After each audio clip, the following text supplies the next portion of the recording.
Well, good morning, Dave Gehm. Thanks for joining us today on the podcast. It's so great to be with you. And I'd love to jump right into just your journey, your leadership journey. You've been a CEO for quite a number of years. And I'd just love to hear about, what have you learned most about the role of leadership and maybe service?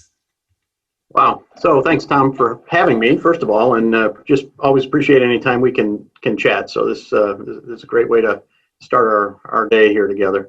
So, I think for me, when I think about the 25 plus years now that I've been in the role of CEO, of course, it evolves almost every 4 or 5 years just by necessity of conditions and growth and other things. But I think what I've learned most importantly and most recently is that my role is more and more about making sure that I and we collectively are asking the right questions, not trying to drive to the right answers immediately.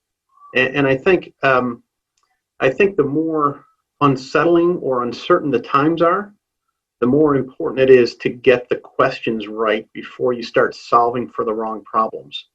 And so that's both a commitment, I think, and a skill set that is sort of not self-evident in the leadership world, and not maybe even sort of a default where people would immediately go, right? I mean, leaders are sort of, the take charge, take the hill, get it done, show results, all the things that make people successful early in their career. And then you get to this place of, CEO leadership in very uncertain times, and you have to sort of slow the game down a little bit and say, now, wait a minute, let's have a deep conversation about what are we really working on here? What are we solving for? And I think that's probably for me the most important lesson of these times that we're in right now, the newest lesson I'll say. And the times, of course, being the coronavirus pandemic. Here we are about 6 months into it. Yeah. And especially in your business, hugely impactful to your work. Yeah. So how does that whole idea of shifting from sort of the problem solver to the problem identifier worked for you in the last 6 months? Yeah. So I think, early in the pandemic, it was crisis management, right? I mean, in serving vulnerable populations like we do, it was 2 to 3 months of very intense sort of crisis management. And as that phase, really late February, March, April, even early May, as that phase began to sort of transition to settling in for the long haul, I think that's when I began to realize that the sort of old model of moving change forward needed to be examined.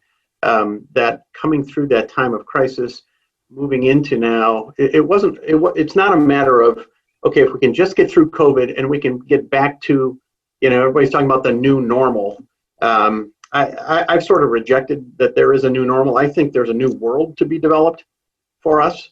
And so that really begs the need for really deep dialogue, introspection, and I'm not so sure it's.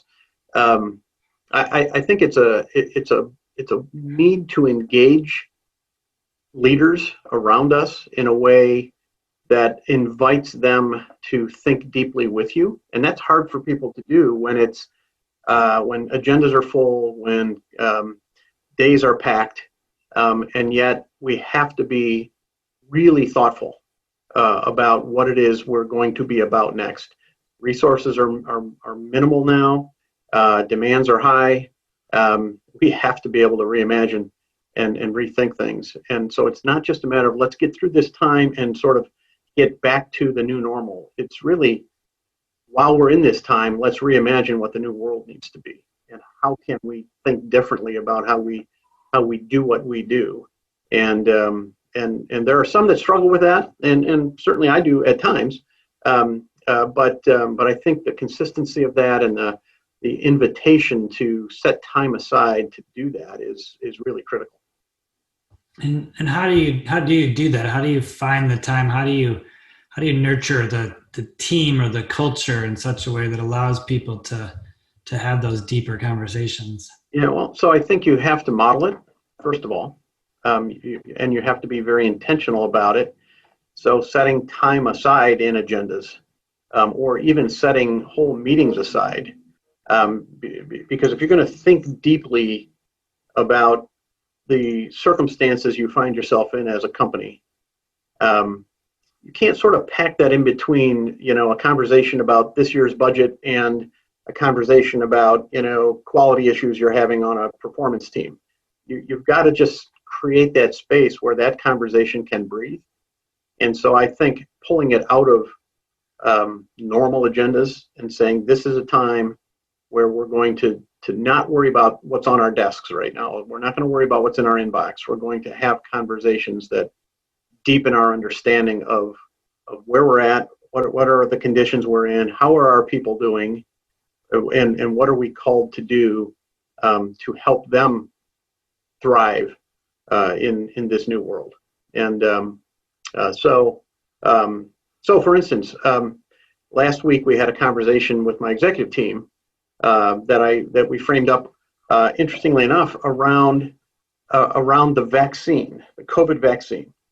And so you'd say, well, what's that all about? We wanted some space to just think about in the world we're in, where there's a lot of polarization about an issue like the vaccine. We wanted to think deeply about what is our role as leaders and as an employer to sort of help people make the right choice for them, right? We're not going to mandate it, I don't think, unless the government forces us to. But how can we use that issue to have a deep conversation with folks about how to think about these things and how to sort of cut through what they may think they know and what they do know. And so it's not a binary, should people take the vaccine or not, or should we promote it or not? It's how do we help people think about it, and what is our role as an employer in that? And it's a rich, deep conversation that if you don't make time for, it will never happen. Well, it's such a great example too of sort of the polarity of thinking these days. It's Right. either this or that. Yeah, that's right. If you're on this team, it's this. If you're on that team, it's that. That's right. We're missing the opportunity, I think, as a society to just stop and think, like literally Right. stop and think. Think what Right. makes sense for you, what makes sense for your family, what makes sense for the times, Right. and be okay with, sometimes not making the quote unquote right decision. Right. Right. And not judging others for making a different decision. Yeah. And it's hard, I think, when for leaders and for teams even of leaders, to sit in a space where you're not making a decision, right? You feel that's your job. You move things forward. You make decisions and then enact those decisions, and that's what you do. That's how we sort of measure success, right? And yet there are times, and these, I think we're in them, where slowing things down to have the right conversations is maybe more important than getting to a quick decision. Yeah, the whole idea of moving slow to move fast, I think is right. touching on there. And especially as a CEO, that's part of the job, is to make sure that the team, going back to what you said before, is solving the right problems, because too often we jump on the first symptom and we're off and running. Yeah, that's right. So for you, Dave, as you think about maybe internally, nurturing that for your culture, what do you do for yourself as a CEO to nurture that maybe outside the organization, to nurture your own leadership and sharpen your saw with other leaders? Yeah, it's a great question, because I think it's easy to just sort of get spent these days as leaders, just to sort of go. So I will tell you that from that early phase in this year of just crisis management, we didn't have a choice but to do what was necessary and commit whatever time was necessary. And there were long days and long weeks and 7 days a week sort of stuff for us.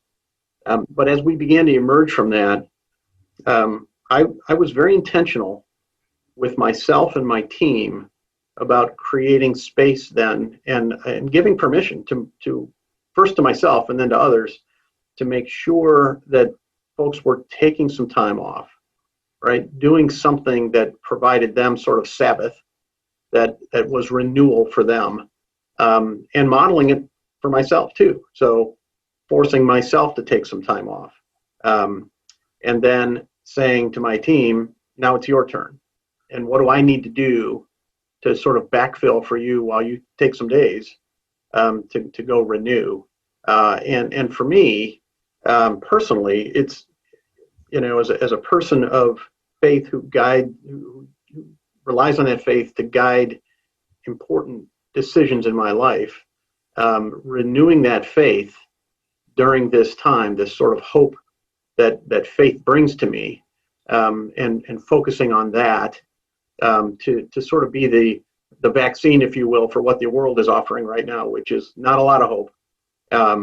And so really doubling down on committing time for my own personal faith reflections and growth, and the ability then to use that to renew is critical. So there's the physical need of time off and good activity and the sorts of things that we need to do, all the healthy things we do. But then for me, there's the grounding in my faith values that makes me a better leader. And so I intentionally pay attention to both of those aspects of who I am.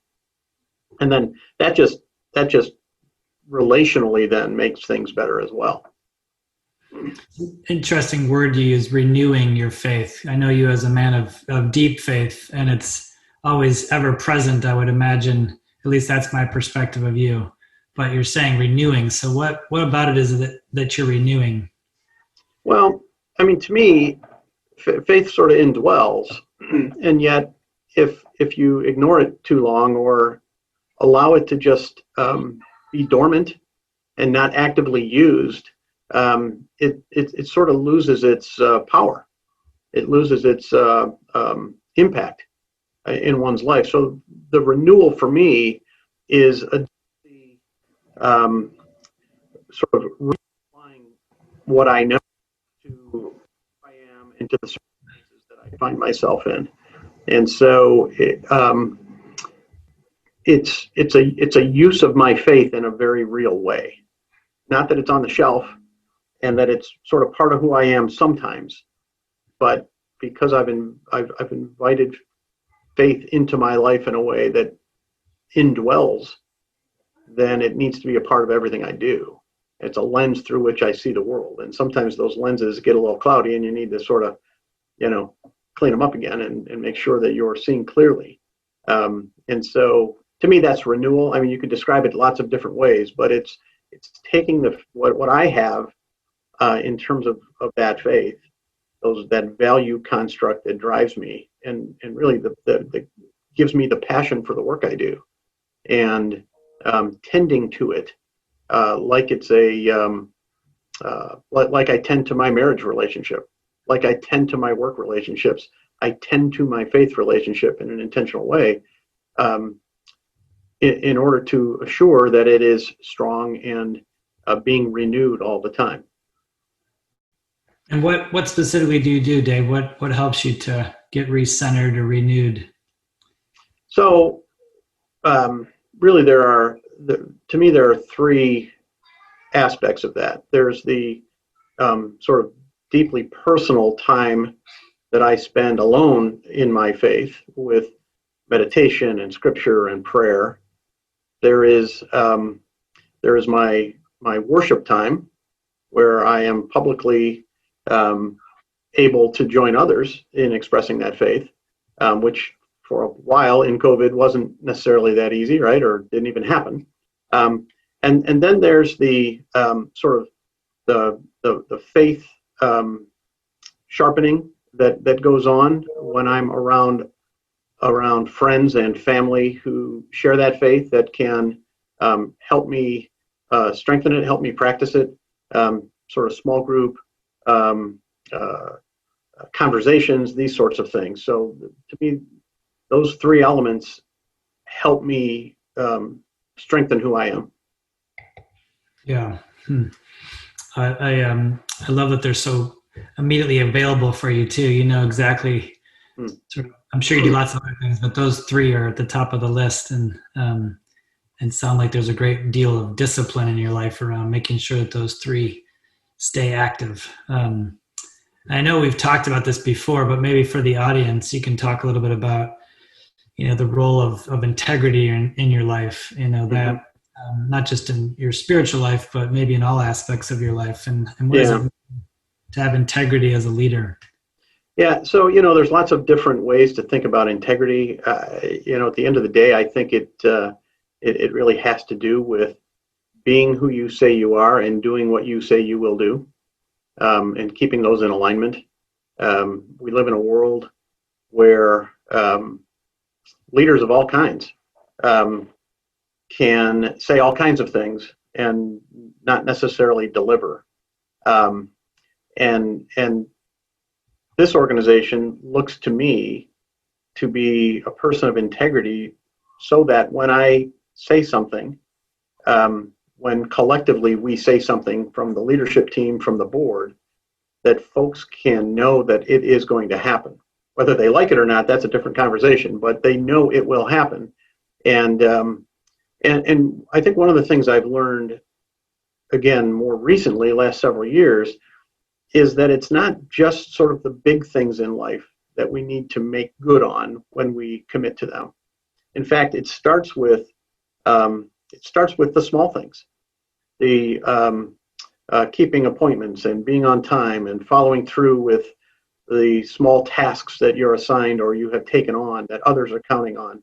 And when you think about it, it's very biblical. The Bible talks about, that in the parable of the talents, when the one manager sort of buries his talents and doesn't do anything, and then another manager who's been given 10 talents, works that and does what he says he's going to do, and the master returns and says, you've been faithful with little, so I will give you much, right? And that's not about getting more from an abundance standpoint. That's a faithfulness that you can be trusted. You've been trusted with a little. You did well. You've done well following through with what you've been given, and now I will give you more to follow through with, more trust. And so, I think it starts with those little things, and it's a daily grind, because as leaders, we make what the lawyers would call implied warranties all the time, promises, right? And we can do that in the hallway when we're just having a casual conversation and not even know that we've maybe done that. We've said to somebody, yeah, I'll follow up on that, or I'll do this. And so I'm trying to get way more intentional about what I am committing to and what I'm not committing to at times, so that I can manage forward in a way that I do what I've said I'm going to do, I fulfill what I've committed, and people can trust me and the integrity I bring to when I say and do things. Yeah, the reminds me, I think you reminded me of this, another passage that, when let your yes be yes and your no be no. That's right. Yeah. I just stumbled into another quote. I think it's from Warren Buffett, who says, the difference between successful people and really successful people is that successful people say no to almost everything. Yeah.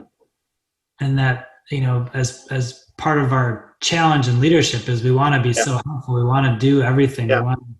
We want to be there for folks, that it's easy to say yes to everything. So how do you say no?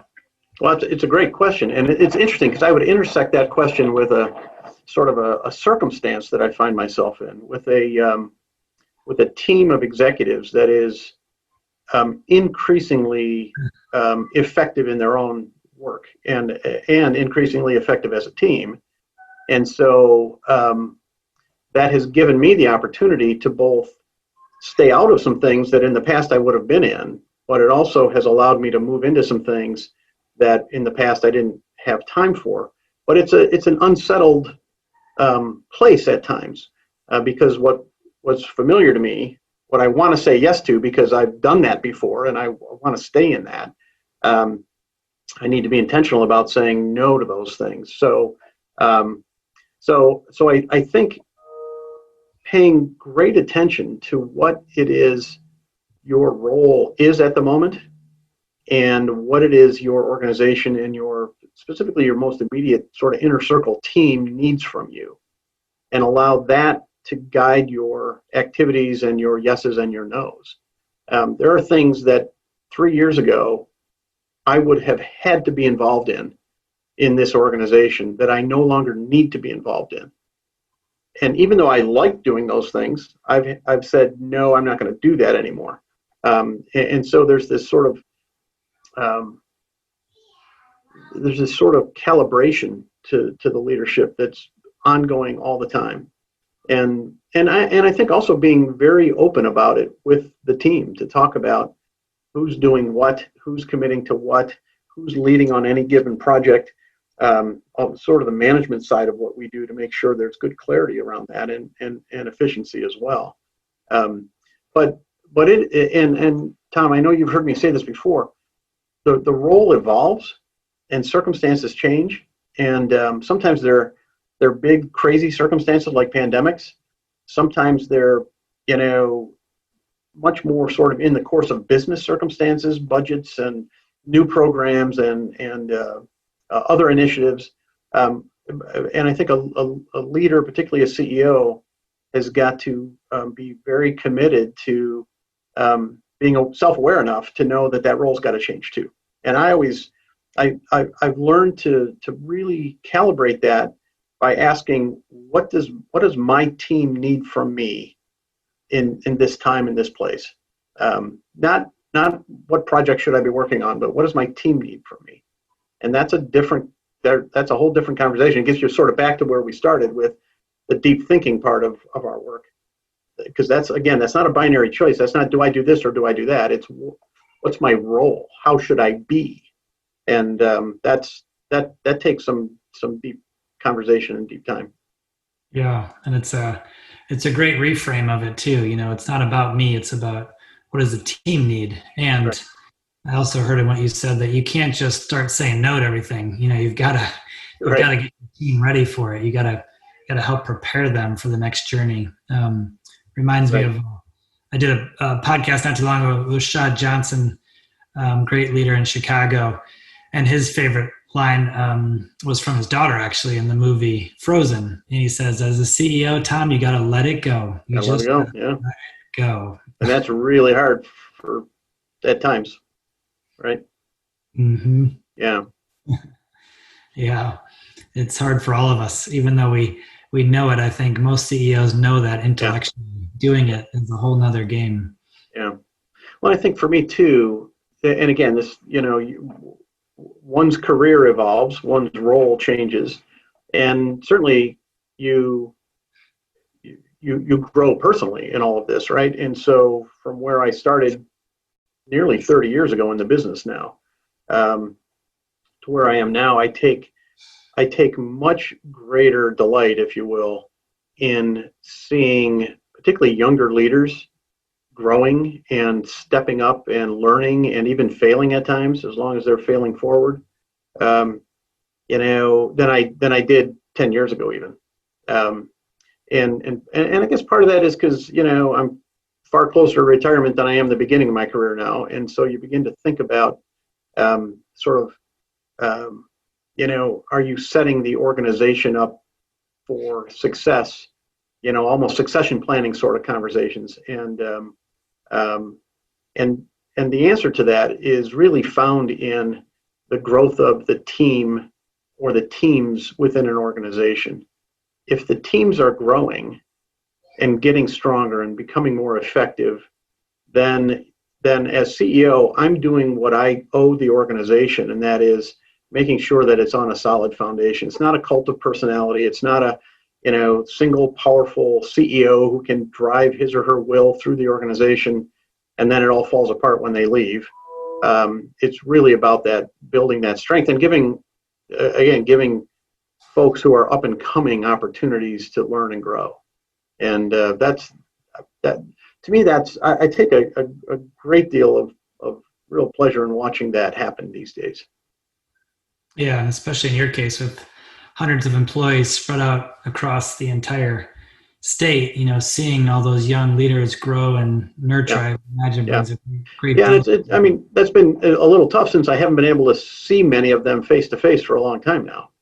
And I've just sort of taking stock on that last week and over the weekend, even thinking about, what toll is that taking on me?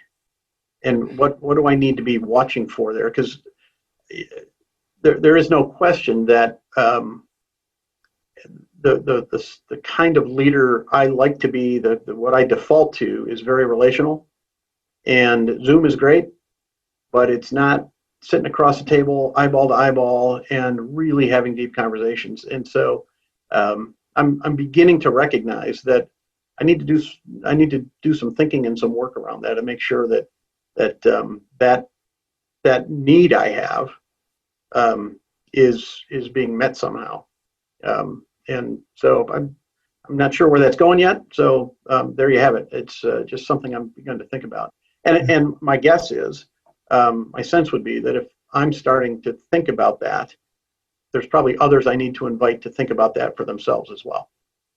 Because now we're 6-7 months into this. Winter is coming. We could be in for another long winter here. And that's, to me, the next thing to be thinking deeply about is how do we help ourselves and others through what's next when you don't know what next is, right? Yeah, especially in your business. Yeah. It's interesting. I'm a bit of a history nut, and I have, among other things, enjoyed getting into the story of Lewis and Clark. And one of the things I love about that story, there's a lot of leadership lessons in what they did and what they accomplished. But one of the things that would happen with them is the only way they could guide themselves, once they got past a certain point in the West, there was no map. They had no idea what was around the next bend in the river or over the next hill. And so the only thing they could do to guide themselves, to have any idea where they were in the world, was to get fixed points on stars at night. And there's several times in their journey where the weather was poor and they couldn't see stars at night. And they had the discipline to sit and stay and not move and tend to what they could tend to while they waited for getting another sort of fixed point from which to move. And I sort of feel like we're in that time right now, that there are times in this pandemic journey where the clouds are so thick that we can't get a fixed point of where we're at or where we should go next. And in those moments, it's best to hurry up and do nothing and tend to what you can tend to. And that, for me, that's usually people. And wait for the skies to clear so you can know with some assurance what's next.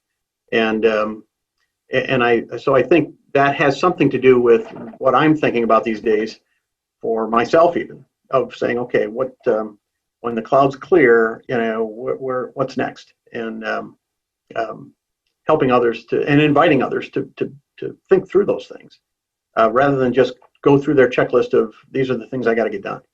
Mm-hmm. Well, which is different than planning for the future. I think you're saying, right. Giving yourself space to say, let's just tend to what we need to tend to. Let's give ourselves some breathing room. Yeah, that's right. In fact, we had just early this year, into the first quarter of 2020, we had been working with the executive team and our leadership and our board on developing the next 3 to 5 year strategic plan. And we had just really begun that work when everything went on hold. And we've since now recently picked that work up again to say, okay, we've got to get back to this.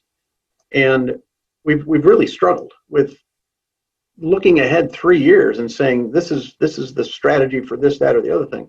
So what we've done is we've realized that, and we've backed it down to sort of create more scenarios of what the next 2 to 3 years could look like, and say, what do we know we must get done in the next 90 days? And we focused our attention on sort of 90-day strategies at the moment. Because frankly, if we don't get the next probably 180, certainly 365 days right, we might not get 3 years out, given the conditions we're in. And so we're not in crisis mode, but I think the times are such that if we don't do the right things in the very short term, it will make that longer term much harder. So we're really laser focused on 90-day projects that we know strategically must get done. And I'm not worried about telling you what we're going to be doing in 2025. It's just not worried about that right now. We'll get there again. But as we rebuild this new world, you got to start with, what you need. And I think about the pioneers and the pilgrims coming to the new world, and what did they do? They built shelter and heat and basics first. They didn't worry about how they're going to lay their town out, right? They didn't worry about big grandiose plans. They said, what do we need for the next winter here? And they went about it. And so that's sort of where we've landed, mainly because we tried to continue to do strategic planning the old way and found it really very clunky and too uncertain right now. Yeah, which is probably the future of strategic planning anyway. The world is just I think that's very true. Yeah. Part of the quote unquote new normal. It's not normal. New world. But it is new. So as is always the case, Dave, I could talk to you for 5 hours. But I want to ask you a couple more questions. One is, for young leaders out there, what advice do you have for them? And then the second is, what book or books do you highly recommend for leaders out there? Yeah, good. So, for young leaders, my advice really comes from what I wish I had known 20 years ago, right? And I would say that it really has to do with the ability to allow yourself to tend to your own leadership. And what I mean by that is, particularly early in careers, we can get so focused on achieving, right? The outward achieving, the projects, the ROIs, the KPIs, you name it. We want to get things done, and those generally make us successful so that we move up into leadership and higher and higher. But if you do that without tending to your leadership, without thinking about your own growth, without paying attention to what you're good at and what you tend to be good at versus what you need to maybe build some strength around, that self-awareness, that growth, that personal growth, really finding out who you are, what is going to ground you when the seas get really, really rough, right? What is again, I've shared, for me, it's faith, it's the value construct of faith. It guides my behaviors, it guides who I want to be. And so tending to that isn't different than me tending to my leadership. It is me tending to me. And that's who I am. We're whole people.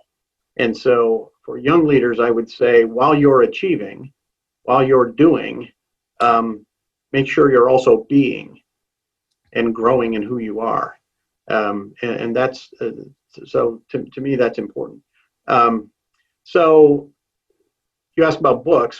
One book that I often will go back to and share with others is the book Switch by the Heath brothers, Dan and Chip Heath, which is really a change management book. but it really helps one unpack this balance we have in our work and in our leadership between the sort of the rational being we are and the emotional being we are. And everything we do is this sort of tension between the emotion and the rational sort of data-driven folks.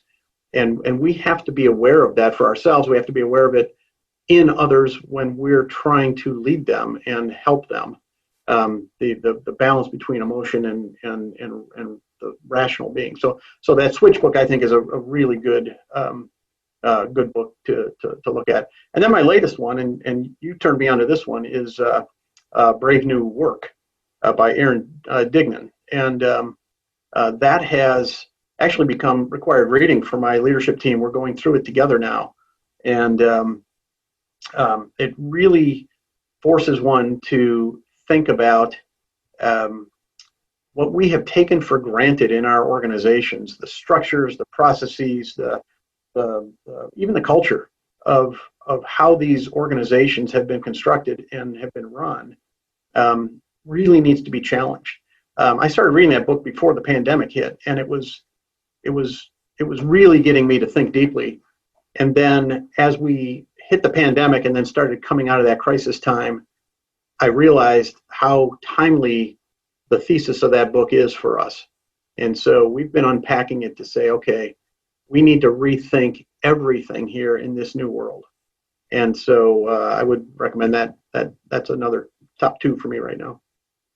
Yeah, and I can certainly vouch for that one as well. It definitely gets you to see things in a whole different light. And it starts with a really simple analogy, as you know, from the traffic lights to roundabouts. Yeah, that's right. I've used that so many times to help people think differently about structure and process. Mm-hmm. Yeah. Well, you didn't mention the probably most formative book of the last year, Dave, which is a course called Ireland that I gave you. That's right. Well, I'm halfway through it, and so and as I've shared with you, I don't often allow myself just to read for pleasure. And that's something I need to work on, obviously. But since you gave me the book, I felt like I needed to do this. So, and I'm really having fun with that book. It's witty, it's profound, it's interesting. So I enjoyed that very much. Just real quick, for those of you who haven't heard of it, the author is Tom Coyne, a fellow Notre Dame grad, and really, really good writer, but he's a golfer, and he's actually quite a good golfer, and he literally walks all of the links courses in Ireland, and not just walks the courses, but he walks to the courses. So he ends up walking around the entire, basically, border of Ireland, and it takes him about 4 months, but really fascinating, fascinating story, very inspiring. Someday, maybe when my 3 kids are in college, I will walk to my rental car, and then go drive to those courses also. There you go. Yeah. Well, thank you, Dave. I appreciate it. This has been fantastic as always. You always provide such interesting insights. I was taking some notes myself as we went through this, and I love the Lewis and Clark analogy, and so I love you, and thank you again for your time. Yeah. Appreciate all you're doing and the work we do together. So thanks for giving me this opportunity. All right, we'll talk to you soon.